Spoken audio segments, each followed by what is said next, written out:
Hi guys, welcome back to the MIKU Podcast. Melt into Korea with us. I'm your host, Alex. This introduction reminds me of our very first episode during part 1, the epilogue. And here we are, already on our last part and last episode. It's been a really rewarding journey being an MC throughout this series, meeting new guests on every episode, as well as taking away some knowledge that I'll never forget. On this final episode, we will be discussing about Horace Grant Underwood.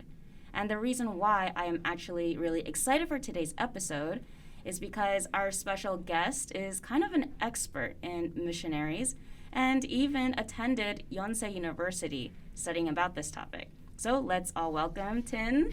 Hi. Hi everyone, my name is Tin and I'm from Hong Kong. Welcome, Tin. So glad to have you on our show or podcast this early morning. When we were casting and doing auditions, interviews for foreigners for our podcast, actually, when we saw your application, I thought, wow, actually not just me, but our whole team, that we must have you on our program as a special guest because it seems that you have a lot of knowledge and interest in this topic. Yeah, thank you. It's more like I really enjoy studying about missionary history, so it's really fun for me to prepare for this podcast. That's really encouraging to hear, especially on our last episode, so it's perfect to have you. And if you don't mind, I wanted our viewers to get to know you a little better, so if you can do a quick introduction about yourself. Sure. So I'm from Hong Kong and I came to Korea 2 years ago for my master's degree. So I studied in Gyeongsin University and I majored in Korean studies, so which is also really related to our topic today, because not only because of Gyeongsin University, but also I study a lot about church history. Okay. So I even wrote my master's thesis about the missionary and the Bible woman. They are actually the Bible women are actually the Korean women who work with the missionary. So through the process of writing the thesis, I learned much more about the missionary than before. So actually, I started developing my interest in the church history when I started when I was an exchange student in 이대, Ewha Women's University. 4 years ago, 2017, I was an exchange student here. So because Ewha is also a missionary school, so at that time I started to be more interested about church history and missionary history. So that's why, and then I came back to Korea to study for my master's degree. So you came here first in 2017, is that right? Right. That's your first time in Korea? Not my first time. I was here when I was really young, but I don't have much memory about it. So yeah. Maybe second time? I guess the second time, 2017. Okay. So first time when you were young, maybe vacation or right. And then second time to actually study Korean as exchange student at EDE. Yeah. And I guess you just came here 2 years ago, right? For the third time. Third time. That's 2019. Oh, wow. So you have some experience studying before your master's here in Korea. And then what did you major in your undergraduate? Oh, I majored in journalism and communication. Oh, wow. But I also minored in history and Korean. Okay. So, yeah. That really goes together really well. And again, we're not just me, but our team is really impressed because it's probably not common to study the women's history of Bible and the church and stuff like that. So it's really impressive. And I guess, just for our curiosity, what do you hope to do in the future with this degree? Oh, I just finished my master degree. But under this pandemic, I'm still searching for my next step. But I will be heading back home maybe around 1 or 2 months later, and then I'm still searching for my next step. I would be really happy to continue to study more about Korean history. Of course, we were gonna say if it's possible, partnering up with someone like us to allow other foreigners know about the Korean history, especially the first foreigners that came here and really brought to this current day, advanced technology and education, medical styles, because of that period. So again, hopefully you can find something related to this. Yeah, so It'll that's be what. really Yeah, good. I was so happy when I see this opportunity because that's what I really wanted to do. Like not only Right. studying at school but also telling people about the Korean history and Right. especially the missionary, because I think mainstream historians or Yes. mainstream, like usually people don't really learn about the missionary Exactly. history. So I think it's so good to have this opportunity too. Right. So hopefully, maybe later if we have any other history kind of podcasts or programs, you'd be perfect for that kind. Right, I would be as so a happy. guest. Don't leave so soon. So we'll cast you before that. Anyhow, as I had mentioned in the beginning of our introduction, this is our last episode. So just giving some quick details on the other people that we have covered, like Mary Scranton or Henry Eppenzeiner. When you were studying about Underwood, did you come across these people and, anything significant about these missionaries? Yeah, actually, there are many famous missionaries in Korean history. So, of course, Mary Scranton, Eppenzeiner, they keep on coming up when I was Yes. studying. So, yeah, so even like what I just mentioned, Ewha Women's University was actually established by Mary Scranton. Right. And then Eppenzeiner, we're going to talk about this later. He actually established Daejeakdang, which was Right. so important in Korean history as well. Yeah, I think I wish we could have had you on every episode, but then I think maybe viewers would be kind of bored about that, so we had to change it with every episode is different Yeah. guests. But maybe we'll do a spin-off series with you, Tim. That'd I be hope really so. good. All right, so again, when we first saw your application, and now that you're actually here, we made it a reality. I'm really excited to get started and getting ready for our topic here. Actually, before we get started, just want to say that hopefully after this pandemic and everything, we can continue to work together Yeah, on I more. hope so. All right, so let's get started into introduction about Horace Underwood's background and achievements. So what did you know about him before this podcast, or what you discovered in preparation for this podcast? Oh, actually, before this podcast, of course, I know about Underwood because he's Right. really important in Korean missionary history and also in Korean modern history. But I think I couldn't really trace back when I first heard about him because he was too related to Korean history. So if you study about Korean modern history, of course, you keep seeing those missionaries' names. So I think some people may know about Underwood. Before today's podcast, I already knew about Underwood because he is so famous that when you study about Korean modern history, you must come over all these famous missionaries' names. So I couldn't really trace back to when I really first heard about him because it's just keep appearing in your materials, in all the articles. But actually, I was quite impressed when I first see, because I know about this person first, but then later I see that there are so many typewriters with his name on the typewriter. And then later I realized that, his family's business is actually typewriter, making typewriter. So I guess some people, or maybe even in the States, they may know about Underwood, this name, because of typewriter. So I guess some people know about Underwood, this name, mainly because of typewriter. So, but in nowadays Korea, Underwood's legacy still remains in Gyeongsin University, because later in this episode we'll talk about he actually influenced a lot, and even he established Gyeongsin University, kind of. Yeah, that's completely true. Actually, it was very interesting fact you said about the typewriter. I didn't know about that during my research, so that's something new. And that probably makes sense because probably since he did a lot of education advances, so he probably maybe brought that kind of family business over to Korea, and they probably Right. started using that kind of. Oh yeah, right. So indeed, at that time, many missionaries actually they have their family business because they're like middle class American, so that they have more resources. They're more financially prepared to do mission work. So Underwood is one of the examples. So his family business is making typewriters. Right. That's a really good connection, an advance in technology to Right. Korea. And actually, same as well. I don't do a lot of study for Korean history. However, being in Korea for almost a year now, it's kind of an unavoidable name, especially I as well will start Yonsei next term. So actually, when I first came here to study Korean at Yonsei University, the first thing you see on campus is his statue and his school. And when you go on Yonsei's website, they have, his name is very significant at that school. So obviously, you already knew a lot of facts about Underwood, but you did more digging and more research. So thank you for that, for studying up and preparing for this podcast. And I think your background, compared to other guests who maybe didn't know about these missionaries beforehand, will be really interesting to talk about on this discussion. So let's get started. If we can get an introduction about Underwood.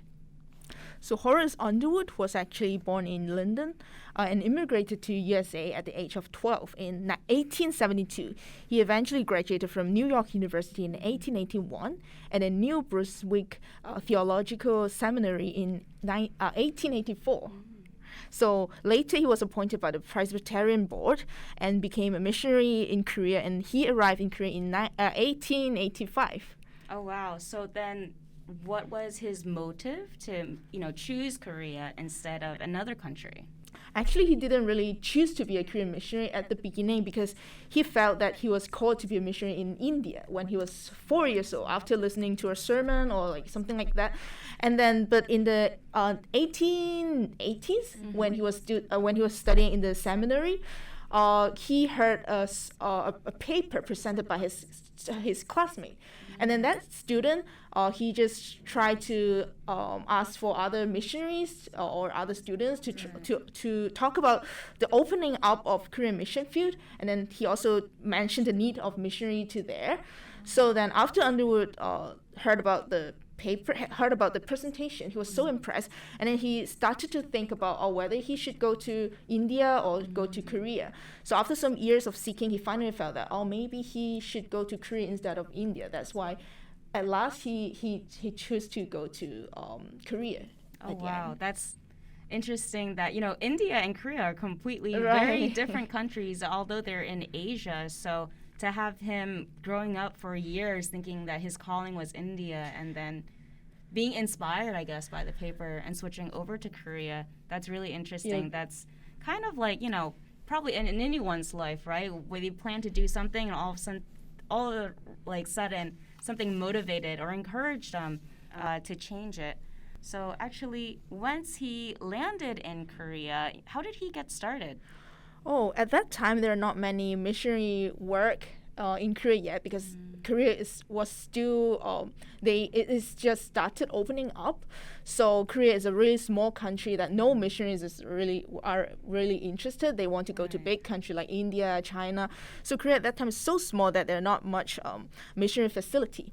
So at that time when he first arrived, there's a Western medical institution which is called Taejongwon. That is the first Western medical institution in Korea. So he first started working there. And then later he had to return to the state because of his health problems. But that didn't stop him. In 1892, once again, he right after he got recovered, he came back to Korea. And then, or at that time, it's called Choson. So because he wanted to come back to take care of the patients and orphans, and also to, of course, perform missionary work. Wow. So actually, he wasn't in Korea the whole time for his missionary career.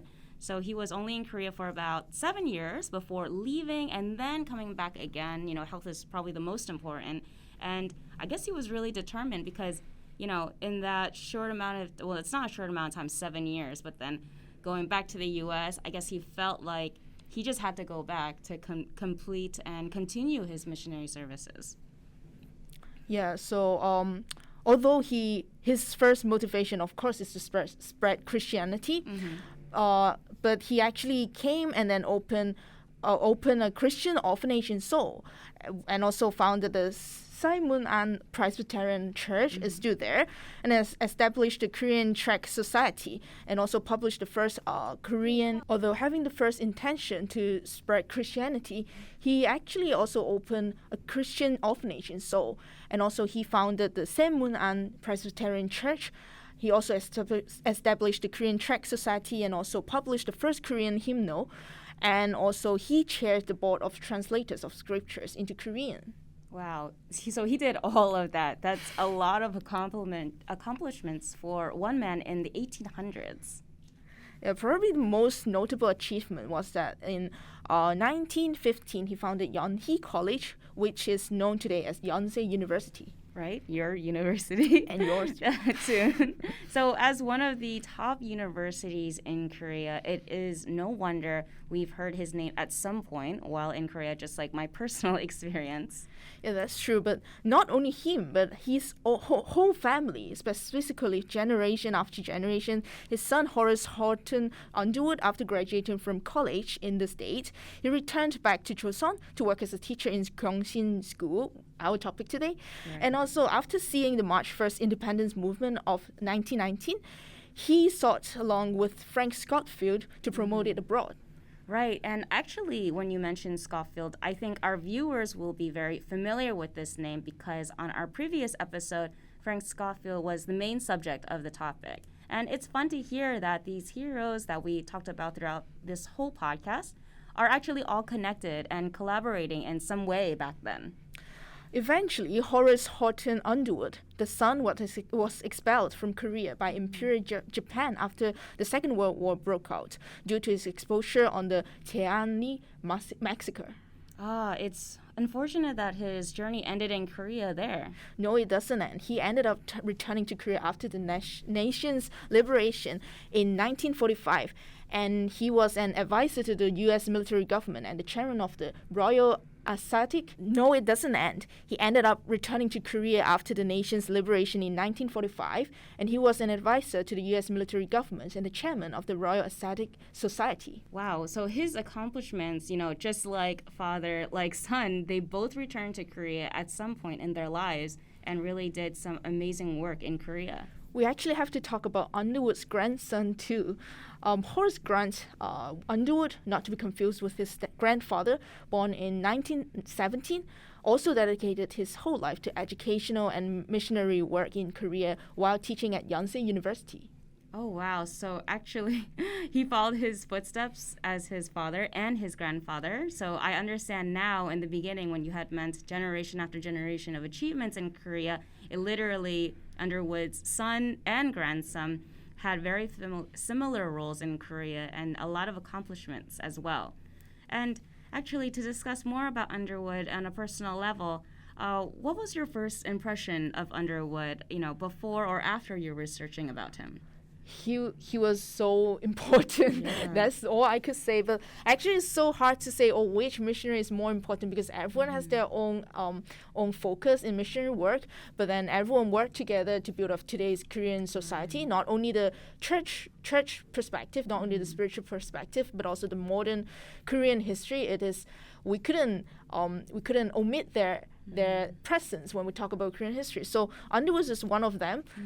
Yeah. I agree. I think when I had first heard Underwood's name, my first impression was, okay, yeah, he came here as a foreigner and he made Yonsei, because that's probably the most famous thing that, if no one knew about Underwood, they probably know that only. And then after doing all this research on him, he was a very selfless person. We're going to talk about this later, but first building a school for orphanages, as a foreigner, and his sole goal was really to help the people of Korea. He wasn't looking for fame or anything, and his sole purpose was first as a missionary, but putting that on the side, his bigger views, it looks like, for the better of the society and the people. Yeah, I want to add one point too. Actually, when I didn't think that it was that impressive at the beginning, because I just thought, Underwood is just one of the missionary. But then later when I know that his initial missionary field was in India, I was so impressive because he really changed so much. He just changed his dream since he was 4 years old, and then he just decided to become a missionary in Korea because Korea is really small and no one knows about that at that time. So even for missionary, they really want to, not for fame, but like everyone just want to work in big country. They just want to gain souls. But then being determined to give up that opportunity and then to go to a small poor country. Korea is so famous for poverty at that time. So he decided to go there to help the really poor people that was really impressive to me when I later know about Exactly. that part of history. And I think we can maybe even relate to Underwood in that sense, right?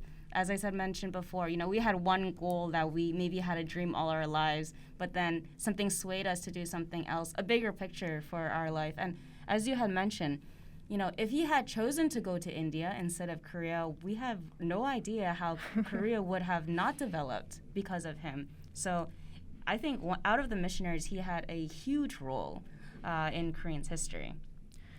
Right. I think then we need to talk about not only the orphanage or education aspect, but because as we mentioned earlier, he actually translated a lot of religious religious scriptures at that time.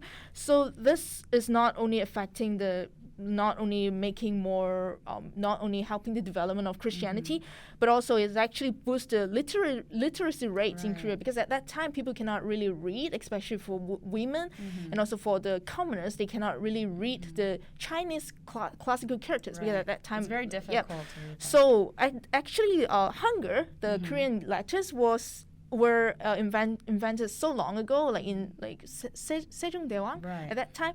But then it was the missionaries who really, how to say, redeveloped, not really redeveloped, but helped to develop the grammatical system and also all the proper use of Hangul, and then they promote the literacy to commoners and women. So through translating the Bible, they try to use Hangul in the Bible, but not Chinese characters, so that many people can read the Bible. And through reading the Bible, they do not only become Christian, but also learn to read. Right. I think that's really important, because those people, the commoners, people that didn't have money, women especially, they didn't have the equal rights as scholars or people with money. So the missionaries really made a huge influence on getting that education from a very beginner level, eventually from reading the Bible, but to other advanced literacy novels. Right. So actually, I really liked how you detailedly described that, because, again, it's like he is most known for Gyeongsin, but you have to think about where he started, right? And where he started to build up to one of the most prestigious university. I think that journey is probably most significant, and what we should really bring awareness of today to other people. He worked really hard from the very bottom. He didn't start from the top, right? And maybe if we know some, if we watch the episodes from before, we talked about another missionary that kind of started from the top and then kind of brought it to the common, but he really started from the bottom. We had some really good discussion on kind of the values of Underwood. So moving on, we're going to discuss the details and the establishments of Gyeongsin School, one of Underwood's notable accomplishments. There were actually two main denominations of mission board in Korea in the 1880s, which were the Methodist and the Presbyterian Church. So Gyeongsin School was important because it was the first school set up by the Presbyterians. I see. So Underwood established Underwood Hakdang, or Gyeongsin School, with characteristics of an orphanage and of daycare. And it was comparable to Peije Hakdang in the previous episode where we discussed Henry Eppenzler. The development of the institution was affiliated with the first Western hospital, which was founded by Horace, while in education, what was initially known as the Underwood School eventually became Gyeongsin University. I see. So from that very beginning step all the way to Gyeongsin University, can you lead us through the history of the establishment of the school? Yeah, of course. Underwood built up the school 1 year after he arrived in Korea. He first used his own house to build a school, which was also an orphanage. But since there was no specific name for the school or orphanage at that time, it was commonly known as the Underwood School. I see.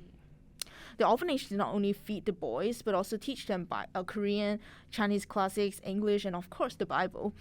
But it's not only an orphanage, orphanage that no one knows about, because at that time, the education opportunity is so rare that so many people also want to send their kids to learn English. So many famous Korean independent leaders like Kim Kyu-sik, An Sang-ho, etc., they spent their childhood there studying Western learnings. Oh, that's actually interesting you mentioned those people because, originally it's an orphanage, right, for Korean people that, Korean children that don't have the resources for education. But not only that, we have very famous leaders that studied there for the Western learning. So that's an interesting fact. Some of them also have poor background, but anyway, at that time, many people who really want to learn about Western learning, they want to go to mission school. But of course, at the same time, people are also there are also rumors about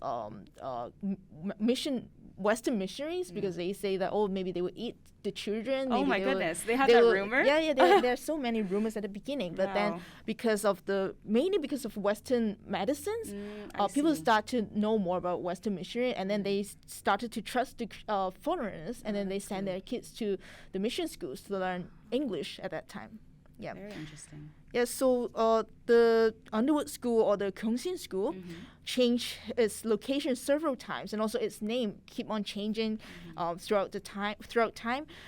With Underwood's aspiration to establish higher education for Koreans, he expanded the school into Gyeongsin School, the university, in 1915, and this later grew into Yonhee College, and then Yonhee University, and then now it is known as Yonsei University. So wow, the history of Yonsei University is so rich in its roots. Like you really have to think about, Yonsei being a school really offered to, children with no parents up to, getting these Korean independent leaders as their alumni, and eventually from just a hakdang to a university or just a school and then a university, and now the top university in Korea.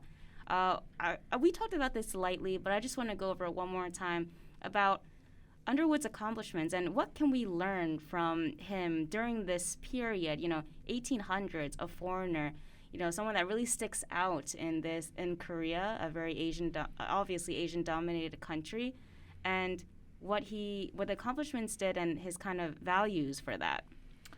I think we just talked about it a little bit in the last section. Right. For me, I especially appreciate his concern for the low-born people because, as we know, that at that time many of the missionaries indeed wanted to focus on the top people. They want to first convert the elites, and then they feel like, if we first convert the leaders, then the whole country can be changed.